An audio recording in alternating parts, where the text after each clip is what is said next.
que tienen derechos, ¿no? Digo, también es parte de una experiencia ciudadana que debería tomarse, ¿no?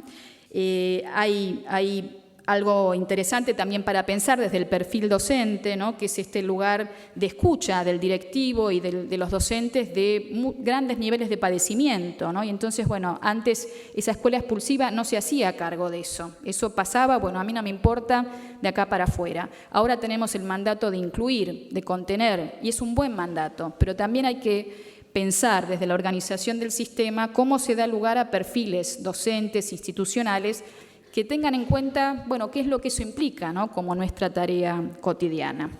Paso a la oposición entre el ellos y el nosotros, y voy a dejar de lado la parte más fácil de eso, que las escuchamos muchas veces en sala de profesores, esos maestros que opinan en términos muy despreciativos respecto a esos ellos que consideran inferiores, que consideran incultos, etcétera, ¿no?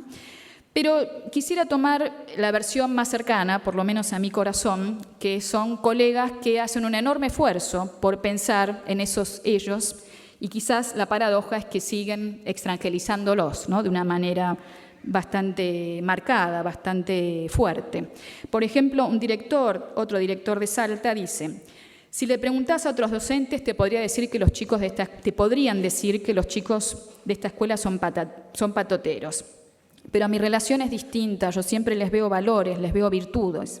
Caracterizaría a mis chicos como que vienen de una cultura diferente, donde ciertos modales y cierta forma de comportarse son naturales para ellos. La mirada que yo hago o la mirada que hacemos nosotros sobre lo que hacen ellos o ellos piensan es lo que calificamos como bueno o malo.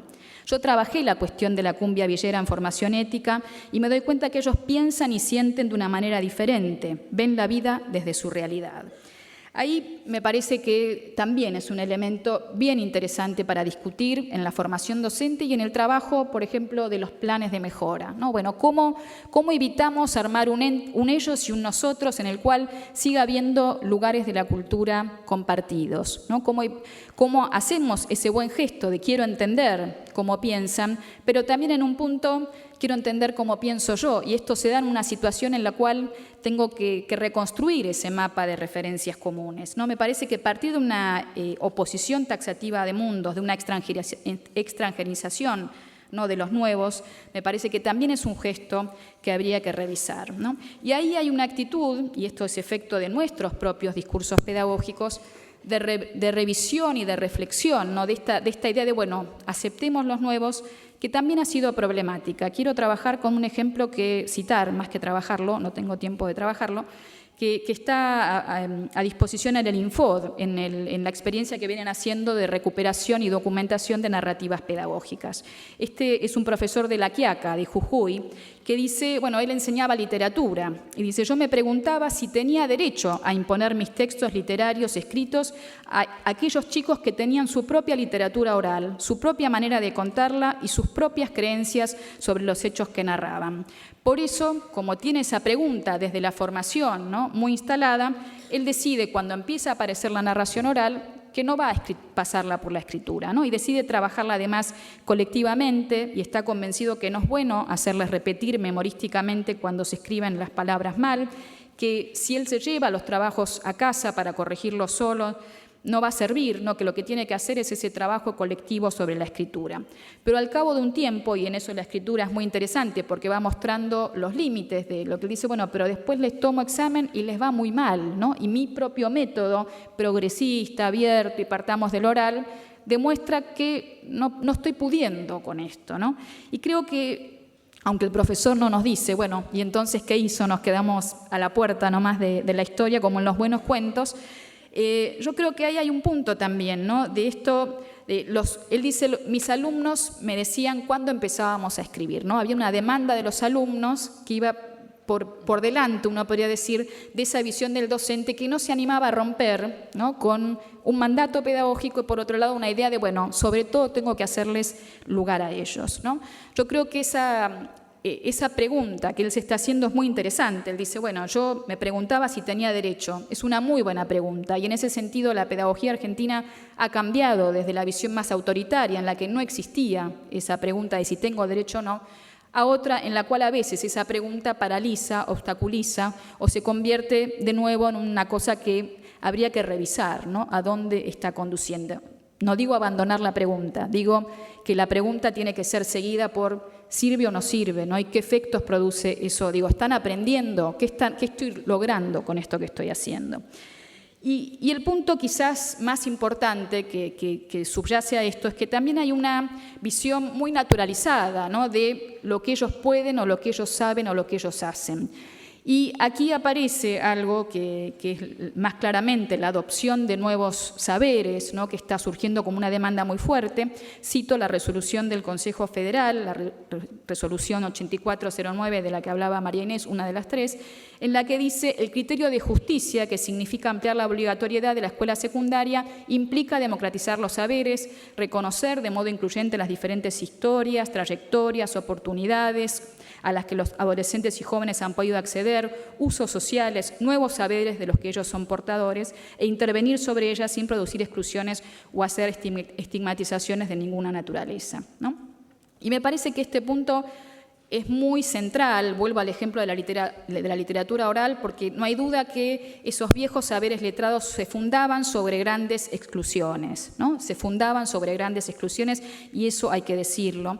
Y tengo una cita preciosa de George Steiner, que es un estudioso de la cultura, a quien uno no diría nunca que es un demagogo ni que no quiere que la gente lea cosas complejas, pero él dice que hay que entender, dice, las críticas actuales como una especie de grito de guerra del contraataque contra los privilegios de los letrados, porque de esos privilegios de los letrados se han visto excluidos centenares de millones de seres humanos, ¿no? Y por citar, porque estamos en el Bicentenario, también quiero citar a Simón Rodríguez, el tutor de Simón Bolívar, un gran educador de principios del siglo XIX latinoamericano, que decía que las palabras tenían que ser dibujadas con signos que representaran la boca para que los ciudadanos pudieran entenderlas. Los ciudadanos iletrados se refería a él.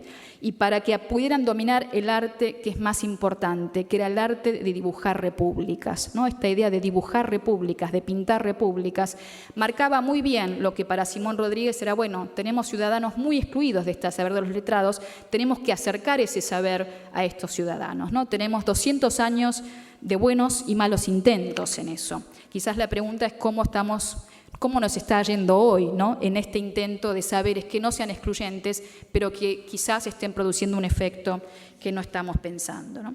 Y el punto que, digo, cuando antes hablaba de la cumbia villera, yo creo que es un buen ejemplo en varios sentidos, entre otras cosas porque parece que la cumbia villera es la expresión natural, ¿no?, de un sector de la población, y en realidad también hay un mercado de industrias culturales que lo produce. Entonces, bueno, ¿qué es lo popular hoy? ¿No? Lo popular hoy no se define al margen de un cierto mercado de industrias culturales que no es inocente ni neutral, como no es nada inocente ni neutral. A la escuela ya la hemos declarado culpable hace tiempo y estamos tratando de revisarla. Pero también habría que poner a juicio al mercado de industrias culturales, a la televisión, no solo por la cuestión moral o no tanto desde ahí, sino también por qué tipo de espectadores, ¿no? Qué se consume, qué se propone, y a juicio a los espectadores también, no solo a los que producen, ¿no? Ahí hay, desde el lado de las industrias culturales, estoy estudiando ahora particularmente el caso de los videojuegos y tratando de producir videojuegos, que es todo un desafío, si uno puede usar esa caja que viene tan moldeada, ¿no?, desde el entretenimiento para usos de la simulación, del aprendizaje de las ciencias, del aprendizaje de la historia, que me parece un aspecto fascinante, pero uno lo que encuentra ahí es que la propia industria cultural de los videojuegos construye una idea del niño como que es divertido, que está todo el tiempo cliqueando, ¿no? Le va imponiendo, es una construcción también desde arriba, ¿no?, del tipo de interacciones que se pueden hacer, que parece que eso es lo natural en el niño, pero eso no tiene nada de natural, ¿no? Podríamos hacer investigaciones antropológicas y comparar cómo se juegan distintas culturas y veríamos que hay diferencias. Pero además, como antes decía el padre Bustamante, es la época también, no es natural, es como hoy estamos aprendiendo a jugar. ¿Puede la escuela proponer otros modos de juego, ¿no? Puede proponer juegos que no sean cliquear cada vez más rápido, sino sea, a ver, sentate a pensar en qué reglas te está proponiendo este videojuego o que no, qué recorridos te hace, cómo organiza la información. Podés tomar la perspectiva de un personaje, ahora jugá, del dominador, y ahora, tomá la otra perspectiva, ¿no? Y a ver qué pasa. Y creo que eso abre potencialidades muy interesantes, muy grandes, pero que si no hay una intervención educativa, no van a suceder, ¿no? Digo, educativa, lo digo en términos generales, no es solamente escolar, pero es también escolar, ¿no? Yo sostengo la escuela es la institución mejor hasta el momento, mejor equipada para plantear una introducción sistemática a las grandes poblaciones. No tenemos otra mano. Entonces, hasta que no tengamos otra mano mejor, mejoremos esta, ¿no? Como sociedad me parece que no podemos, frente a estas tendencias que vienen, creo que no podemos renunciar a un espacio donde los tiempos, donde las discusiones, donde la idea de lo público, donde no es solamente si te gusta o no te gusta, si te divierte o no te divierte, sino también si hace bien o hace mal, si es verdad o es mentira, ¿no? Si pasa algo más que te emociones y te rías, sino también, bueno, ¿qué produce, no? Eso, yo me puedo reír a veces de cosas espantosas y bueno, y por ahí me río y no es que vamos a censurar la risa, lo que digo es, bueno, debería haber alguna institución en la que me ayuden a pensar y me ayuden también a aprender a sentir otras cosas, ¿no? Voy al último punto, el de los horizontes de la formación, porque creo que acá también se juega, ¿no? una gran cuestión, que es cómo nos estamos imaginando hoy para qué está la escuela. Y acá en esta investigación de la que estaba tomando los testimonios, nos sorprendió, en realidad no nos sorprendió porque lo esperábamos, pero en todo caso diría nos sorprendió confirmarlo, que hay una gran disparidad hoy según el sector social en el que esté la escuela, ¿no? Pese a todos los esfuerzos de la escuela, hay una diversidad muy fuerte. Fíjense lo que dice, por ejemplo, el director de nuevo de una escuela que está en el Gran La Plata. Dice, la escuela, le preguntamos, ¿la escuela brinda herramientas intelectuales a los chicos? La directora responde, si te soy sincera, creo que no. No conseguimos que logren leer y escribir bien. Antes, un alumno que no podía leer y escribir bien no podía terminar la primaria. Pero un día los recibimos y terminan la secundaria sin saber leer, escribir y comprender, con lo cual no van a poder comprender ni siquiera un libro de estudio en una facultad. Fíjense los tiempos de verbo, ¿no? Los tiempos y los verbos, perdón, los sujetos y los verbos que ella dice, ¿no? Dice, un día los recibimos, pero son ellos los que terminan sin saber leer, escribir y comprender, ¿no? Y en ese tránsito para mí vale la pena preguntarse dónde quedó lo que pudo hacerse desde un nosotros, ¿no? Dónde quedó lo que hizo o no pudo hacer la escuela. No quiero con esto culpabilizar a la directora, seguramente lo dice porque arrastra muchas frustraciones y aprendió que esto es lo que sucede, ¿no? Pero sin embargo me parece que hay que mantener ese debate sobre ese borramiento de la escuela que junto a lo que venía diciendo antes, ¿no? Digo, hay unas lecturas de las teorías pedagógicas que también avalan, ¿no? Esto de, bueno, hacemos lo que podemos. Y nadie dice que sea fácil, ¿no? Lo que digo es, bueno, hacemos lo que podemos, tomemos este desafío de ese docente que decía, yo me pregunto, ¿no? Si tengo derecho o no. Bueno, es también una buena pregunta, ¿hacemos todo lo que podemos? ¿Podemos hacerlo mejor? Los planes de mejora, ojalá que en esto ayuden. Quiero comparar eso con lo que dice un director de una escuela de sectores medios altos. Alfabetizado, y lo que la escuela tiene que hacer, la escuela secundaria, es aproximarse en todo lo posible a todo lo que pasa en el mundo, es decir, en lo filosófico, en lo político, en lo económico, en lo social. Y este es el desafío, que los jóvenes puedan pensar y en función de eso, si piensan, van a estudiar. Entonces, vos fijate, dice el encuadro áulico, hoy esto es muy difícil, todavía tenés los bancos clavados en el piso. Hablamos del respeto, pero ¿qué respeto si vos lo que estás viendo del otro es la nuca? Esto tiene que ver con una producción fordista que se terminó, ¿no? Dice el director. Miren en cómo habla, ¿no? Y en qué mundo está pensando este director y la directora que hablaba antes, que es, bueno, apenas pueden leer y escribir, ¿no? Y estoy diciendo ahí que, bueno, hay otros casos también bastante explícitos, ¿no? Dice, bueno, lo que yo quiero hoy es que los chicos que salen del secundario puedan mandar un email, puedan reconocer el vocabulario, que puedan leer y comprender un texto mínimo. Por supuesto que queremos eso, pero no solamente queremos eso, ¿no? Los horizontes ahí de la formación en algunos casos han quedado muy acotados. Y reitero, esto es en el contexto de lo que dije desde el principio de la charla, pero me parece que tenemos una cuestión ahí para poner el dedo y empezar en la llaga. En todo caso, sabemos que duele, pero si no lo hacemos hoy, además, van a perderse generaciones que van a tener cada vez un horizonte más acotado. Quiero terminar con las palabras de un chico, porque con esta idea de si la escuela hace todo lo que puede, creo que sobre todo hay que escucharlos a los chicos, ¿no? Y un alumno de esta misma escuela del Gran La Plata se acordaba de una profesora, eso también me parece interesante. En general los docentes hablamos de los chicos en general, los alumnos dicen, no, esta profesora, este profesor, no rescatan eso que ha pasado. Y dice, bueno, dice, el chico este dice, siempre decía una profesora de matemática que no es lo mismo si salís con una espada de cartón o si salís con una espada de acero. Depende del arma que vos tengas, el arma, me refiero a tu preparación, a tu formación, cómo te va a ir en la vida. Y a mí me gusta mucho esta idea porque digo, el cartón y el acero son metáforas muy fuertes en el presente de las vidas posibles de los sectores populares en la Argentina, ¿no? Y me parece que es muy importante, y repetirlo, si les vamos a dar una espada de cartón o una espada de acero. Muchas gracias.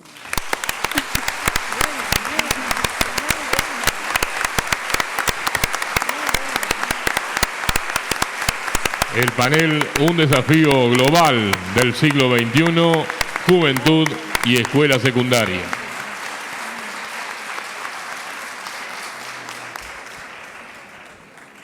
Panelistas esperan las preguntas de ustedes por escrito, pero además la organización hará entrega al moderador y a los panelistas de los certificados de constancia de su participación y plaquetas recordatorias.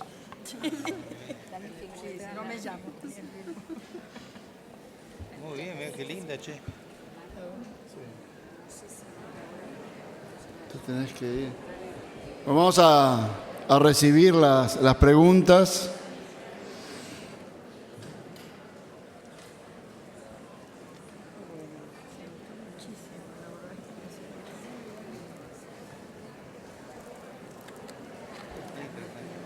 Queremos recibir rápido las preguntas porque si la gente está muy cansada y se va a dispersar.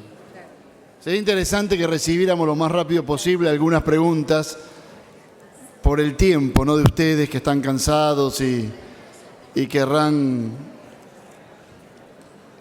ya retirarse. Tenemos aquí para María Inés algunas preguntas.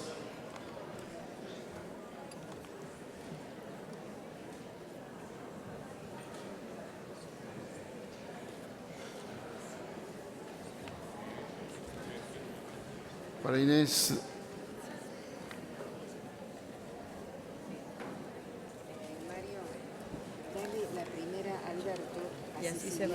Tendría que haber alguna para Alberto. Padre Alberto.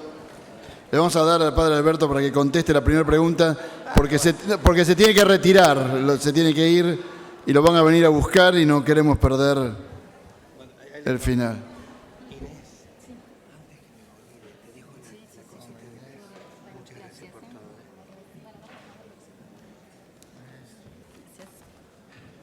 Lo que vamos a hacer es que van a ir leyendo el conjunto de las preguntas y lo van a contestar como una exposición única, porque si no es muy difícil ir contestando puntualmente una por una, así que nadie se sienta que no leímos las preguntas que recibimos.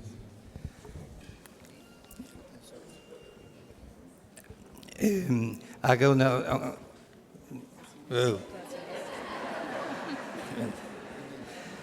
No me apures si me quiere sacar bueno.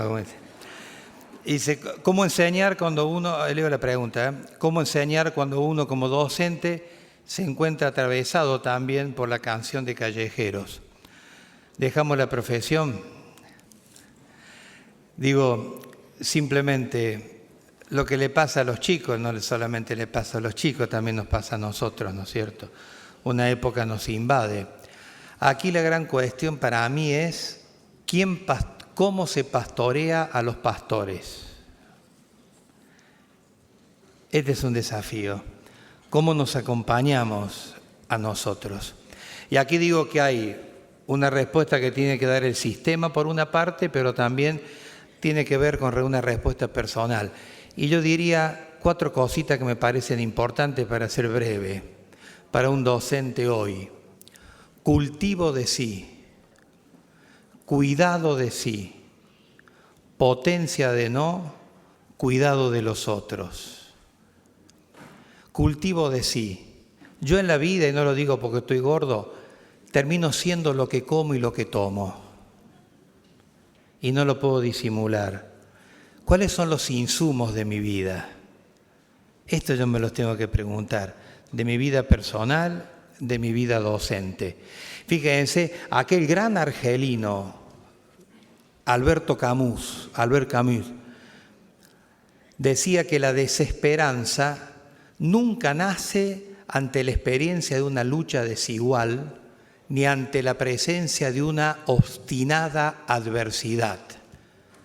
Albert Camus decía, la desesperanza nace cuando se han perdido las razones para luchar o cuando ya no se sabe si hay que seguir luchando.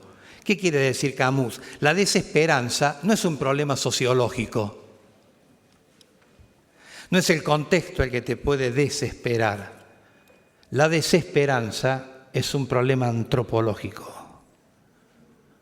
Es qué tengo yo en mi corazón para vivir la época, diríamos así, ¿no?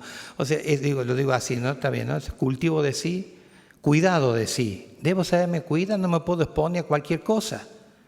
Yo no puedo pretender ser célibe encerrándome con 4 locas en una jaula. Imposible. No, dice, muy formado el padre, 7 años de seminario, retiro espirituales todos los años. Sí, me dijiste. Digo, cuidado de sí. Nos tenemos que saber cuidar también. Potencia de no. Tenemos que saber decir que no también. No somos Superman. Hay cosas que por ahí digo, decido no verlo, no voy. No ver lo decía Inés con respecto a algunas cosas de los videojuegos, enseñar a discernir. Digo, también nosotros. Y cuidado de los otros. Esta preocupación, esta pasión por el otro que me saca de mí, también ayuda a curar heridas del corazón. Dejo, disculpen, pero para que también los otros. Y porque yo me tengo que ir también. ¿Vos, Marinés?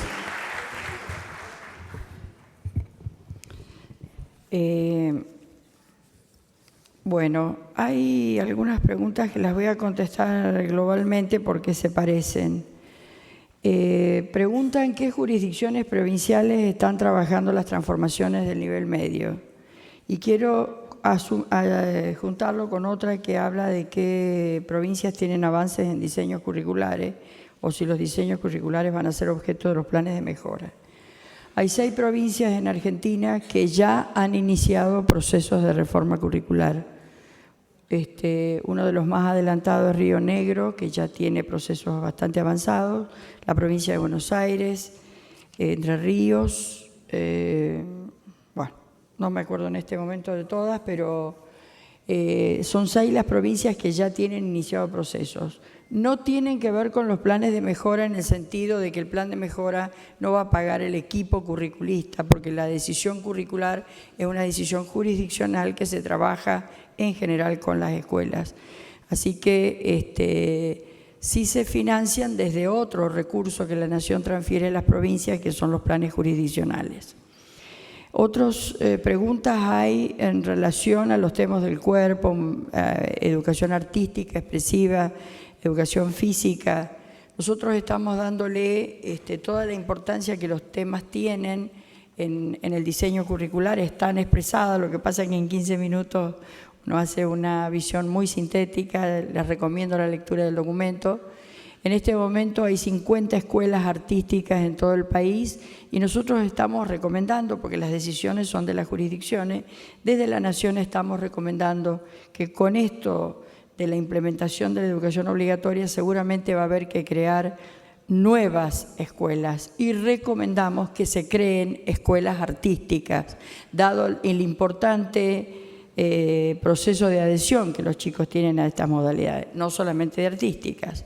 Otro es el rol de los proyectos de tutorías en las condiciones a veces ajustadas de los espacios físicos o de la falta de interés de algunos de los directivos. Bueno, estos son los roles nuevos, no nuevos, porque hay varias provincias que tienen experiencias de tutoría, algunas con más éxitos que otras, pero la idea es que se pueda proceder, como ya se han hecho en algunas jurisdicciones, con una capacitación para este nuevo rol de tutores, que no pase como pasó en una provincia argentina, que frente a la cantidad de repetidores que tenía una escuela secundaria, vino la prensa por pedido de los padres y la directora salió con mucha preocupación por el tema, y cuando el periodista le pone el micrófono le dice: señor periodista, no se haga problema, el año que viene se resuelve todo, vienen los tutores.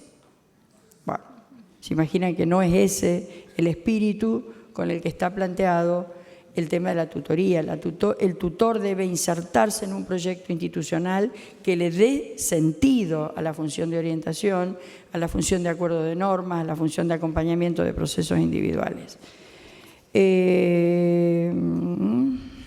Muy sintéticamente, hay una pregunta que es sobre Entre Ríos que no estoy en condiciones de contestarla, y acá me están pasando otra, pero mejor hacerlo vos así yo la leo. Sí. Bueno. Que siga Inés y después vos contestas otras. Yo tengo varias preguntas y van en direcciones bastante distintas, pero voy a elegir algunas pocas, lamentablemente por cuestiones de tiempo. Pero varias tienen que ver con la cuestión de los límites que impone la forma escolar. Por ejemplo, hacemos proyectos nuevos, pero después los chicos se apropian de los proyectos y fracasan en la evaluación y en la acreditación, o decimos que hay que trabajar conjuntamente, pero seguimos teniendo disciplinas separadas. También aparece la pregunta de cómo trabajamos con las distintas culturas, si planteamos la diversidad, pero después prevalece una sobre otras, cómo se organiza esa síntesis, ¿no? Y yo creo que ahí hay cuestiones que en realidad confluyen en la misma dirección, ¿no? Tenemos una escuela que viene, como decía antes, con una cierta forma escolar que responde a una organización bastante tradicional del conocimiento, de las disciplinas, y que está siendo desafiada, ¿no?, desde otros lugares. Quizás la pista para mí para repensar esto es un poco por el lado de la autoridad escolar, ¿no? Y por el lado de la autoridad me refiero a la autoridad de la cultura que transmite la escuela, ¿no? Esa nueva síntesis que debe producirse, cómo se organiza, ¿no? Y yo creo que ahí tenemos un límite, reitero. Hoy tenemos puestos de trabajo definidos según las asignaturas, pero quizás también deberemos empezar a pensar dentro de las asignaturas cómo vamos haciendo un trabajo desde adentro para que se reacomoden a una nueva autoridad cultural y asumirla con menos vergüenza y con menos parálisis, ¿no? Antes hablábamos del mercado. El mercado ofrece esto. Me acuerdo del escritor Martín Cohen.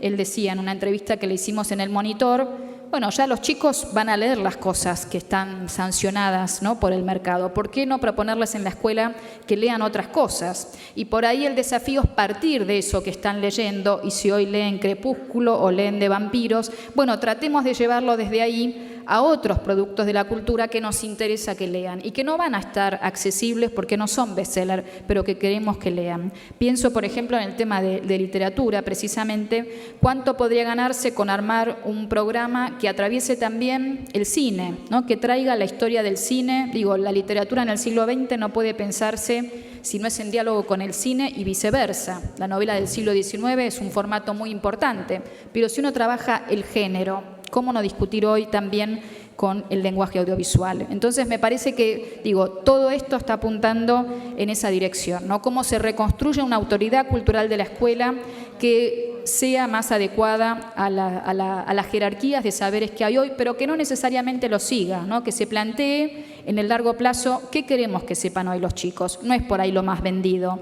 es por ahí lo que ha perdurado, lo que tiene criterios éticos, ¿no? Lo que queremos que esté.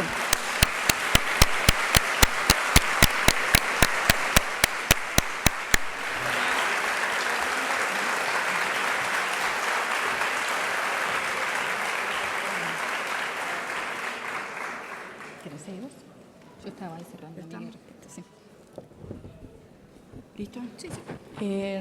Una pregunta sobre la participación de las escuelas privadas en los planes de mejora. Son aquellas que reúnen los requisitos establecidos por el Consejo Federal. Cuota muy baja, 100% de subsidio de parte del Estado, que trabajen con poblaciones vulnerables y que no haya una oferta estatal cerca. Esos son los criterios que el Consejo Federal definió para las políticas de planes de mejora de escuelas técnicas, que nosotros las participamos. Sumándome al espíritu de la indagación que me ha parecido muy profunda de Inés, yo quiero leer textualmente una pregunta para que nos la llevemos como preocupación.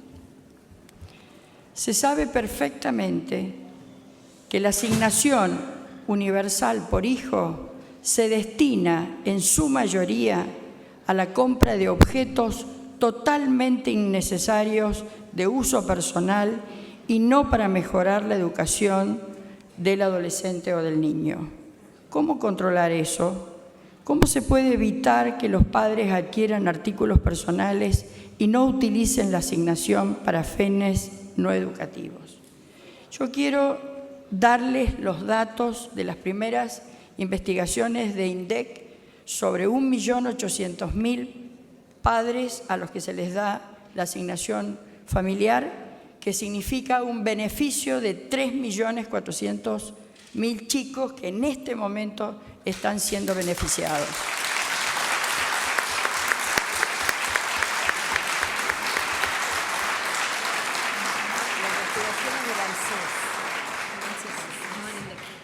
Perdón, las investigaciones son del ANSES, no del INDEC.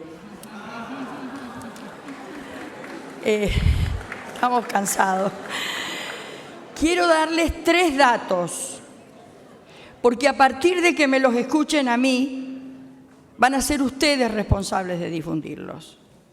En primer lugar, el 95% de la asignación se destina a alimentos, prioritariamente lácteos y carnes.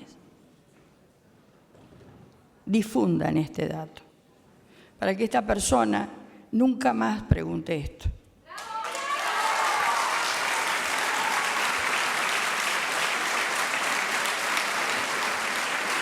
En segundo lugar, todavía no está pagado la asignación a la totalidad de los casos porque los requisitos son complejos. ANSES no paga a cualquiera. ANSES es muy estricto en el cumplimiento, posee bases que se controlan y cobran los que corresponden que cobran según el decreto de la presidenta. Entonces, con esta primera etapa de 1.800.000 familias, se ha incrementado un 0.7 el PBI porque hay pobres en Argentina que consumen en alimentos. Ha disminuido el 50% de la indigencia, bajando del 6.7 al 3.4. Y han bajado 5 puntos la pobreza, del 37 al 32. Ustedes lo han escuchado, podrán dudar de mí, lo van a empezar a leer porque son las investigaciones que está poniendo el INDEC. Esta noche voy a hablar con mi marido, el psiquiatra, 2 veces. Muy grave. Bueno, cuando nosotros hablamos de modificar las representaciones que a veces tenemos sobre los sectores populares y su incorporación en la escuela, tiene que ver lo que acaba de decir Inés. Una pedagoga que está investigando el núcleo duro de lo que va a ser la obligatoriedad de la secundaria. No tenemos el derecho de dudar de que la gente humilde debe ser controlada por el Estado para gastar 1.000 pesos. No tenemos el derecho. Tenemos la obligación de creer que esperan para sus hijos lo mismo que esperamos todos nosotros.